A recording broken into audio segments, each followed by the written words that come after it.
Welcome to the PowerPoint for Module 5, Authority in the Classroom. We're going to kind of explore some of the theoretical orientations, or some of the ideas and concepts that support getting people to do what you want them to.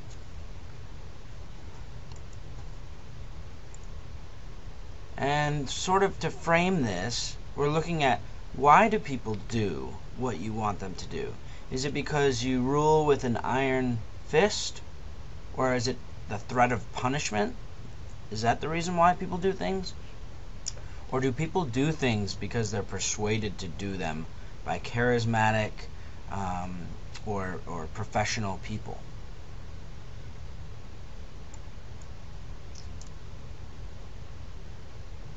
Authority is completely manifested differently in different people.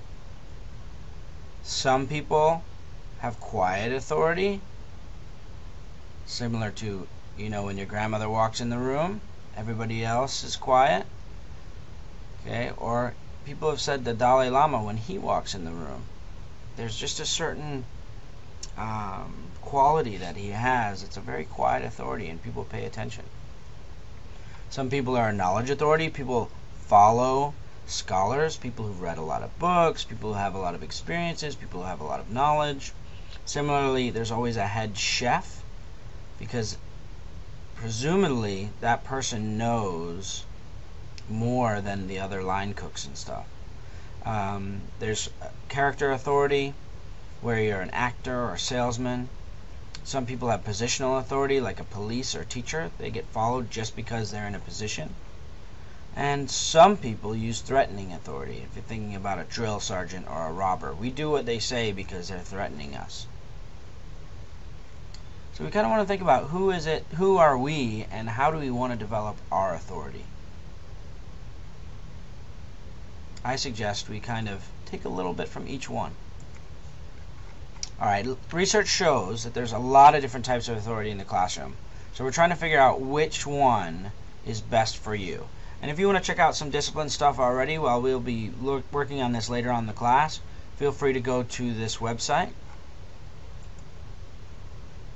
Alright, one of the people who is interested in authority in the classroom was this guy, Cownan. And many years ago, he wrote about how projection was very important. That it was power, that you communicate power and respect and influence through the way you carry yourself. The way you stand, the way you speak, the way you look at other people, the way you engage other people. He said that authority comes from a very efficient plan, and then managing that plan efficiently. And it was kind of all around this idea of withedness. Do I know what's going on? Do I know where we're going? Do I know how we're going to get there? And am I ready to deal with all of the issues that come along with taking people there? So in this case, you're focused, you're attentive, meaning you're checking with people and making sure that you're taking care of things as they occur. You have a nice even pace, even style, and it's constant. You know where you're going. You've done this before. So if you're thinking about like a guide on a hike, he knows where he's going. He's pretty smooth. He kind of knows when to stop. He knows when to pick up. And transitioning from activity to activity is very important to maintain that authority. Another fellow named Perkins said authority comes from students being able to have choice and freedom to choose what they want to do in the classroom. And that's not obviously all the time, but that somehow they're encouraged to participate in choosing their activities. They need to feel like they're belonging to the classroom, and they need to develop the rules in democratic ways. That means they need to give their opinion. Students really conform to the classroom culture when they're given time to think and question. Lee Cantor's, which is assertive discipline, this is very a forward approach to classroom discipline, and it's kind of in this idea of we are going to do this because it is in the best interest of everyone.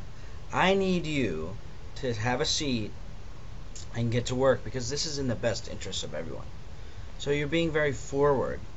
and you insist on proper behavior. You continue, and I've seen this work in the classroom, where at the beginning of the year some of the behaviors are off, and the teacher insists and insists and insists and insists and insists and insists and insists, and by the middle of the year, towards the end of the year, students' behaviors are in line with the expectations of the teacher. But you want to make sure you do this in a calm and productive manner, that you set your expectations very high, and you let the students know, and you hold them accountable to what they're doing in the classroom. This approach is very teacher-centered, and it's focused very much on being upfront, honest, and respectful.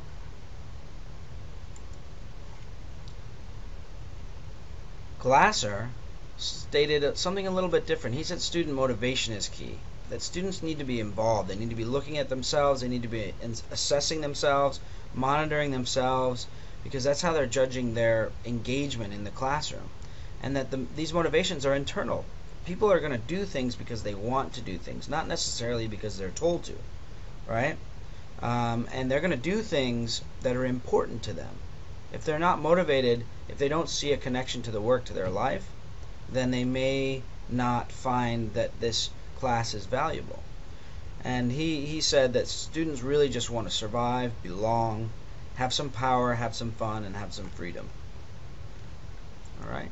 Some other foundations of authority, things that can influence authority in the classroom: the way you have the room arranged, the body language that you use or allow students to use, the procedures and routines that you have in place, whether or not you've developed some preferred activity, whether or not you're with them or against them, how you handle respect and dignity, and do you empower your students. So we're thinking about, how do we do this? How do we develop this? So we want to develop some mana, some relationships where people are going to follow us, where we have mana, but mana comes from your relationships with the students and their will to follow you. So we are professional.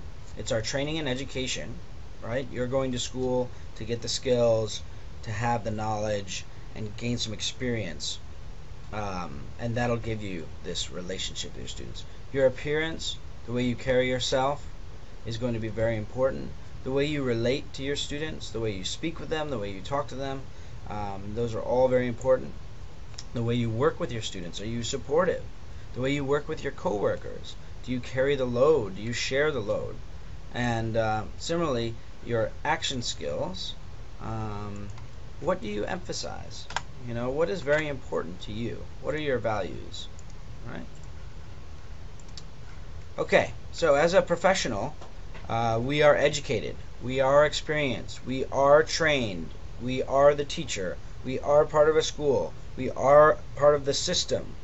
We have an important role to play. This is where our authority comes from. Okay, with regards to human relations, we should be friendly. We should be positive, caring, genuine, and effective. And if we are, people will follow us. We should model the behaviors that we want our students to follow, right? Students are like mirrors. We want to give regular attention to as many students as we possibly can without burning ourselves out. Be willing to help and positively reinforce. Give praise. Excellent job. Excellent work. That's fantastic. Thank you so much for doing that. Alright, if we're thinking about how do we develop mana with our coworkers, we want to support our coworkers, give them lesson plans, help them out in their classroom. We want to share the load if we're developing curriculum. We want to compromise if we have something that we disagree on, find a common ground. You want to both lead and follow, plan for the future, and discuss expectations. Many hands makes light work. Okay, make sure you emphasize, be enthusiastic in the classroom. People will follow people who are enthusiastic. Make sure you emphasize individuals. People like to be acknowledged and recognized, and if they are recognized, especially by the authority, they will tend to follow that authority. Be fair across the board. Try to find a way to treat everyone fairly. Be responsible for your work and planning and preparation. Make sure you don't exclude anybody from the group. Make sure you make everyone feel like they belong. Alright, and try to be consistent day in, day out, day in, day out, day in, day out. Try to be the same every day. Have a plan. Try to make it the same. There's a couple of notes you can check out from Harry Wong. Very important. And also be thinking about Denton and Crete and what they're saying to develop authority. Alright, thank you so much, and we'll be seeing you. I'm looking forward to reading your papers, and we'll be seeing you in the next module.